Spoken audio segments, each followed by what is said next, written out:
एकदा सावतामाळी आपल्या शेतात मातीची मशागत करत होते. आकाशात ढग जमले होते. लवकरच पाऊस येणार हे त्यांना कळले. त्यांनी नांगर बाजूला ठेवला आणि आपल्या बायकोला बोलावले. पावसाळा सुरू होणार आहे, बीजे पेरायला हवीत. बायको म्हणाली, काय हरकत आहे, पण आधी विठोबा दर्शनाला जाऊया. सावता म्हणाले, विठोबा तर माझ्या शेतातच आहे.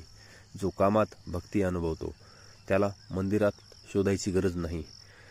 ते नांगरावर हात ठेवून मनोभावे विठोबाचे नाम घेत राहिले. विठोबा रुक्मिणी, विठोबा रुक्मिणी.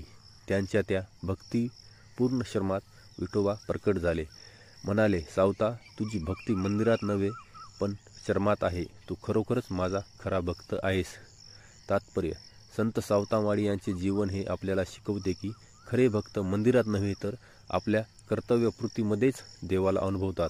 साधी राहणी, श्रमप्रियता आणि विठोबावर निष्ठा हेच त्यांच्या जीवनाचे सार होते. धन्यवाद.